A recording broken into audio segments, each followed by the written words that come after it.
Welcome to our video series on Minor Injury Guidelines, or MIG for short. My name is Ashley Gnyś, and I'm a partner and personal injury lawyer at Sharp, Barish & Gnyś, located in beautiful Niagara Falls. I've been helping accident victims for over 35 years. In our earlier videos, we explained what MIG is and how it restricts the amount of money available to accident victims for medical treatment, that amount being $3,500. And how, for most people, that amount will prove to be insufficient to permit adequate recovery.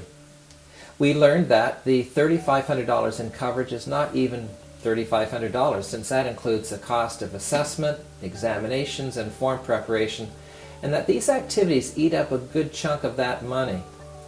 We reviewed the complex legal concept of threshold that defines what compensation accident victims can expect for the pain and suffering caused by the at-fault motorist. In the segment entitled The SBG Solution, we looked at how making a personal injury claim can help with your medical recovery and how we at Sharp, Barish & Gnyś can help you obtain financial assistance, if required, to ensure your medical rehabilitation continues so that your claim can be completed. In this fifth segment of our video series on Minor Injury Guidelines, we will look at ways to get you out of the Minor Injury Guideline system and, in so doing, get you access to up to $50,000 worth of medical rehabilitation for your accident, and reduce the need for any additional financial commitment from you, as this will be paid by your automobile insurance carrier. If you have mostly suffered minor injuries but wish to be exempt from the $3,500 cap, evidence must be prepared showing that if you remained under this cap, it would hinder your rehabilitative treatment.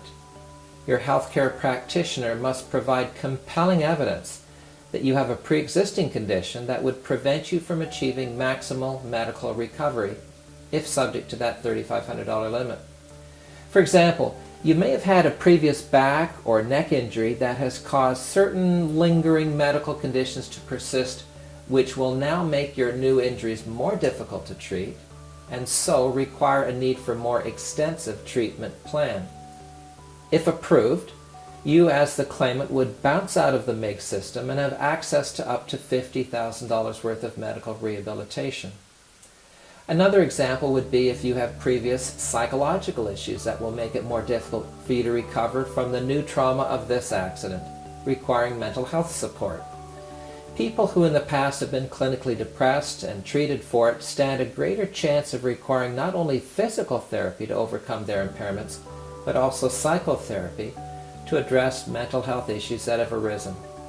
The cost of these kinds of services clearly cannot be provided with the modest $3,500 limit imposed by the Minor Injury Guideline.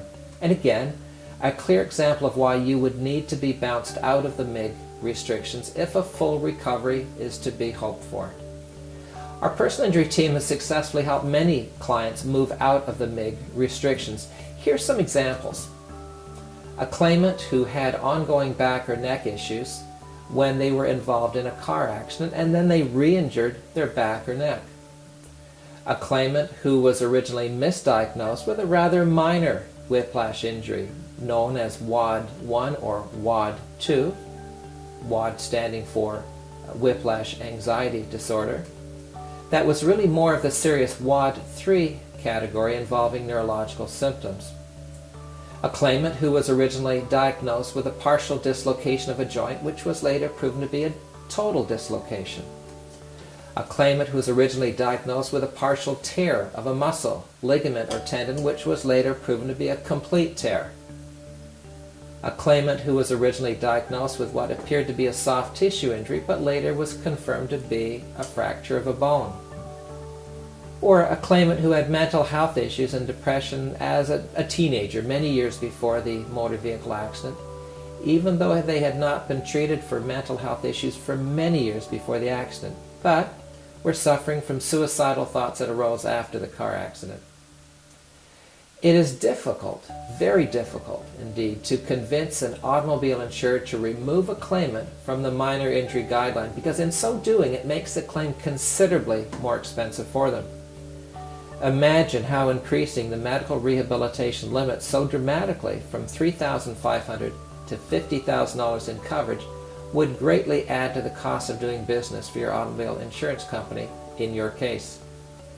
At Sharp, Barish & Gnyś, we have the necessary expertise in handling accident benefit cases to know how best to tackle this problem by assembling medical evidence that can assist in this argument and represent you in the best possible light as we deal with your insurance company. Thank you for your attention.